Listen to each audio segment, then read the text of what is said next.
안녕하세요. 오토캐스트 정현철입니다. 제가 오늘 아침에 라이브 방송을 한 후에 실차가 여기 청담동 비트 360 이 기아의 전시장이죠. 여기에 전시가 되어 있다는 거를 알고 실차를 너무 보고 싶어가지고 그냥 바로 달려와 봤어요.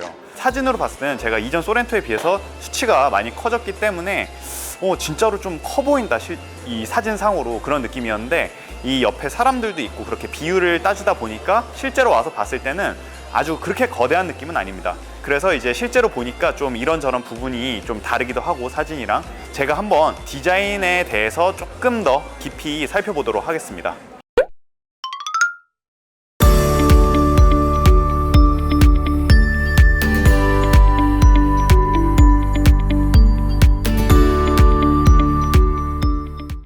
한동안 자동차의 앞부분이 여러 가지 법규들에 의해서, 그리고 디자인적인 트렌드에 의해서 위쪽이 둥글게 이렇게 올라가는 느낌이 있었어요. 그러니까 이 이마가 이렇게 동그랗게 뒤쪽으로 이렇게 쓸어 올려가는 느낌이었는데, 최근에는 최근도 아니죠. 사실 한 몇 년 되는데 추세가 이 앞부분, 그 중에서 이 윗부분 있잖아요. 사람의 눈으로 따지면 이 눈썹이 있는 부분을 앞으로 이렇게 돌출시키면서 좀 더 입체적인 그런 얼굴의 그래픽을 만들고 있어요. 지금 이 소렌토도 옆에서 보시면은 이 섹션이 굉장히 입체적으로 위쪽에 불룩 튀어나와 있는 이런 모습을 확인을 하실 수가 있어요. 이 헤드램프 디자인, 사실 사진으로 많이 보셨죠? 그 다음에 이쪽이랑 이어지는 이 아래 주간 주행등, 그리고 그릴까지 전체적으로 하나의 큰 틀 안에서 디자인을 만들어내고 있는데요. 이 아래쪽 보시면은 그릴에 적용되어 있는 이 메쉬가 상당히 독특한 모양이에요. 이 커다란 그래픽, 방금 전에 말씀드린 것처럼 이렇게 불룩하게 튀어나와 있는 윗부분이, 그 그래픽을 마치 축소시켜가지고 여러 개 박아놓은 듯한 그런 모양을 하고 있습니다. 전반적으로 이 앞의 모양은 상당히 좌우로 넓어 보이면서도 인상이 강렬한 그런 모습을 형성을 하고 있어요. 이 헤드램프 안쪽에 보이시는 이 육각형 그래픽, 이 그래픽의 방향이랑 반대 방향으로 이 아래쪽에 주간 주행등의 일부가 이렇게 불이 들어오는데요. 지금 이전까지 기아가 사용하던 그 4개의 아이스 큐브 주간 주행등이랑은 다른 형태를 사용을 하기 시작했습니다. 이 그릴 아래쪽에도 냉각을 위한 이 공기 흡입구가 이렇게 길게 자리를 하고 있습니다. 지금 보시는 이 휠은 20인치 스퍼터링 휠인데, 이 휠은 디젤 모델에만 선택이 가능해요. 이 디젤 모델에는 18인치 그리고 이 20인치 휠, 두 가지 종류의 휠을 선택을 할 수가 있습니다. 네, 이 소렌토의 옆에서 가장 큰 특징 중 하나라고 할 수 있는 이 캐릭터 라인이 보이실 텐데, 이 캐릭터 라인도 최근에 그 현대자동차의 GB80이라던가 이미지가 공개된 신형 G80과 비슷한, 그 뒤쪽으로 갈수록 살짝 떨어지는 그런 캐릭터 라인을 가지고 있어요. 근데 그 떨어지는 정도가 그렇게 강하지는 않아요. 이 차는 조금 미묘하게 떨어지는 그런 캐릭터 라인을 가지고 있습니다. 근데 이 차의 캐릭터 라인의 특징은 뒤가 떨어진다는 점이 아니라, 제가 봤을 때는 이 캐릭터 라인이 이 앞면 차체의 전면부까지 완전히 이어진다는 점이에요.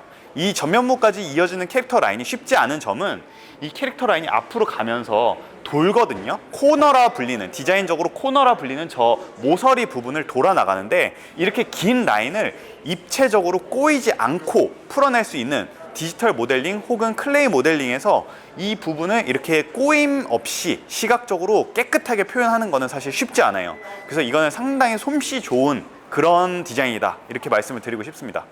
또 하나, 이 옆에서 제가 보는 어떤 특징 중 하나, 바로 이 C필러에 있는 이 장식이에요. 이 장식이 사실 2017년도에 공개됐었던 기아의 프로시드 컨셉에서 볼 수 있었던 그런 디테일이거든요. 한국에 지금 팔고 있지는 않은데 유럽에서 팔고 있는 그 프로시드, 기아의 프로시드에는 이와 동일한 그런 디테일이 적용이 되어 있어요. 근데 다른 어떤 차에도 적용을 안 하다가 갑작스럽게 또 이렇게 소렌토에 등장을 하게 된 거죠. 그래서 저는 왜 그랬을까라는 생각을 하다가, 아주 단순하게 생각을 했을 때는 옆이 허전하니까 달았다라고 볼 수 있지만은, 사실 디자이너들이 어떤 디자인을 할 때 그렇게 단순한 논리로 하지는 않거든요. 그래서 제가 생각을 했을 때는 1세대 소렌토에서 그 답을 조금 유추해 볼 수 있지 않을까 싶어요.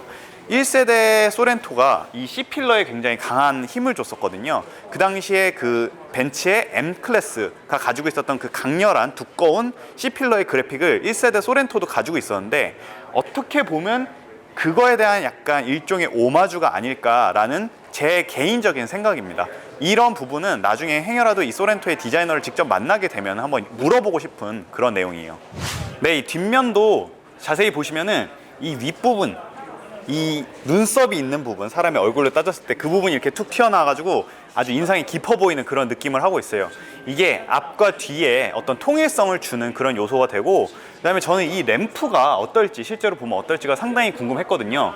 지금 이 램프는 사진으로 봤을 때보다 실제로 보면 훨씬 더 구성져 보입니다.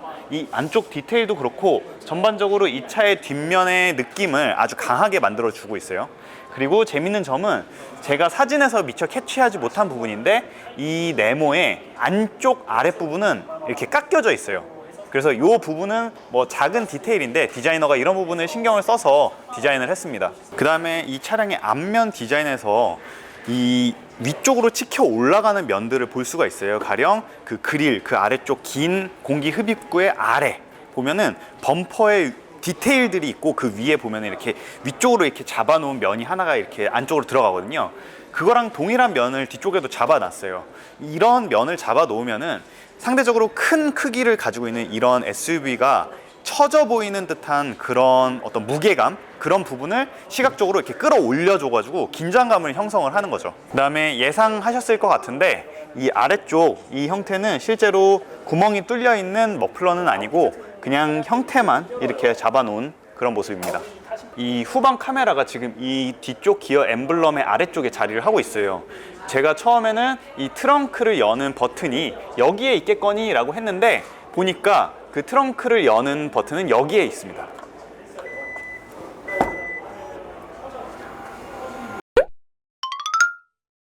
네, 이제 인테리어에 이렇게 앉아봤어요. 제가 예전에 한번 언급한 적이 있는데, 요새 이 한국차의 실내 색상이 굉장히 잘 쓰고 있어요. 그러니까 이런 투톤 컬러를 사용을 해도 이 서로 다른 두 가지 색을 어디에 어떻게 배치할지를 잘 아는 것 같아요. 그래서 그런 것들을 통해서 고급스러운 분위기를 잘 나타내주고 있어요. 이 실내의 전반적인 디자인도 보시면은 외부에서 느낄 수 있었던 그런 남성적인 그런 분위기를 느낄 수가 있어요. 다만 차이점이라고 하면은 제가 느끼기에 실외는 조금 더 뾰족한 세모의 혹은 육각형의 그래픽을 많이 사용을 했다면, 실내는 좀 더 네모난 그래픽들을 강조를 하고 있어요. 가장 대표적인 게 이 센터 페이시아에 보이는 이 에어 벤트 테두리예요. 이 프레임인데, 이 프레임이 아주 독특한 게 뭐 네모난 모양 이걸 떠나서 위아래 벤트가 나눠져 있다는 거예요. 지금 에어컨이 들어와 있는 상태인데 위쪽이랑 아래쪽이 따로따로 분리가 돼서 공기가 나오고 있어요. 근데 재밌는 점은 이 위에 거를 이렇게 닫잖아요. 이 보이시는 이 플라스틱 요 레버를 아래쪽으로 쭉 내리면 닫혀지는데, 이걸 다 닫으면 위랑 아래가 동시에 닫혀요. 이 위에 벤트와 아래 벤트를 완전히 분리해서 사용을 할 수 있었으면 더 좋았다고 생각을 합니다. 그리고 앞에 보이시는 이 스티어링 휠에 에어백이 들어있는 부분, 이 부분도 완전히 동그라기보다는 조금 그 동그라미를 네모나게 다듬어 놨어요. 이렇게 동시에 보이시는 손잡이, 이 손잡이 모양도 네모난 그래픽을 사용을 하고 있습니다.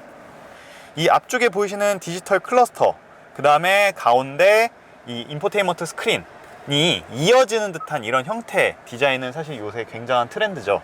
많이 쓰고는 있는데, 이 소렌토는 조금 더 독특한 이유가 왼쪽에도 이만큼의 공간이 나와 있어요. 이 공간에 뭐 특별한 어떤 기능이 있는 건 아닌데, 시각적으로 좀 더 하나의 큰 틀로 묶어주는 그런 효과를 주고 있습니다. 또 저는 이 차에 적용되어 있는 이 앰비언트 라이트도 마음에 드는 요소 중 하나예요. 앰비언트 라이트가 이렇게 안쪽에서 바깥쪽으로 스며 나오는 듯한 빛을 사용을 하고 있고, 그 위쪽 이 패턴이 또 독특한 모양을 하고 있어요. 근데 재밌는 점은 좌우 문에 이런 동일한 패턴을 사용을 하고 있는데, 이 패턴이 문 쪽에서는 앰비언트 라이트 역할도 하고 있습니다. 네, 그 다음에 이 아래쪽에 보이는 이 독특한 디자인, 이 부분은 텔룰라이드랑 아주 유사한 그런 모양을 하고 있어요. 이 위에 보면은 열선 시트 버튼, 그 다음에 통풍 시트 버튼이 자리를 하고 있습니다. 이 안쪽으로는 이렇게 USB 포트, 그 다음에 무선 충전 거치대가 있고, 이 뒤쪽으로 다이얼식 기어 레버가 있습니다. 지금 이 앞자리에서 내릴 때 저한테 맞는 그 시팅 포지션으로 이 앞좌석을 맞춰놓고 제가 내려서 2열에 앉아봤어요. 널찍한 공간을 가지고 있습니다. 레그룸도 아주 널찍하고 뭐 발밑 공간 아주 널널합니다. 헤드룸도 굉장히 여유로운 헤드룸을 가지고 있습니다. 이 해당 차량은 6인승 모델이에요. 그래서 이 좌우 2열 독립식 시트가 적용이 됐고, 그러다 보니까 가운데 이런 통로를 통해서 3열로 갈 수도 있는데, 또 이 차량 외에 7인승 차량이 있잖아요. 그럼 7인승 차량은 이 시트를 앞쪽으로 당겨서 들어가야 되거든요. 일단 이 가운데로 들어가는 거를 시뮬레이션 하지 말고 7인승까지 고려를 해 봤을 때의 상황을 가정해서 이쪽으로 제가 한번 들어가 보도록 하겠습니다. 지금 보시면은 이 뒤에 2열 시트는 전동식이 아니라 이런 수동식으로 시트를 조절하는 레버들을 가지고 있는데, 2열 시트를 앞쪽으로 접어서 뒤에 들어갈 때는 여기 보이시는 버튼을 누르면은 이렇게 전동으로 접혀서 아주 간편하게 들어갈 수가 있어요. 한번 들어가 보도록 하겠습니다. 들어가는 거 자체는 그렇게 어렵진 않았어요. 근데 지금 보시다시피 뒤에 바닥이 제법 높은 편입니다. 2열석을 상당히 널널하게 맞춰 놓은 상태거든요.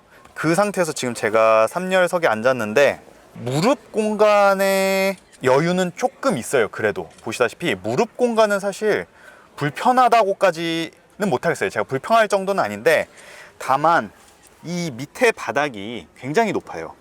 그러다 보니까 이게 장거리에서는 저 같은 성인이 앉았을 때 좀 옳지 않아요.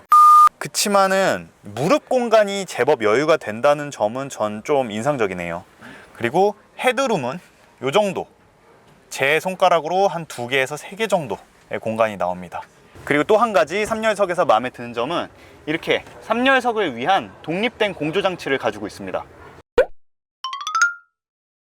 네, 이렇게 제가 오늘 이 신형 소렌토의 디자인을 좀 실제로 보고 싶어 가지고 이렇게 달려와서 한번 봐보니까 확실히 그런 것들을 느낄 수가 있었어요. 그 디자이너들의 굉장히 솜씨 좋은 마무리, 그 다음에 어떤 보이지 않는 기교, 그런 것들을 좀 확인을 해볼 수가 있었습니다. 그리고 이 뒷자리 공간도 간단하게 한번 살펴봤는데, 그거 외에 이제 다른 좀 더 세세한 스펙들, 그리고 어떤 공간 사용성들이라던가 그런 부분들은 저희가 이 차에 시승기를 촬영을 하는 날 좀 더 디테일하고 좀 깊게 다시 한번 촬영을 해서 전달을 하도록 하겠습니다. 그럼 또 다음번 영상에서 찾아뵙도록 하겠습니다. 감사합니다.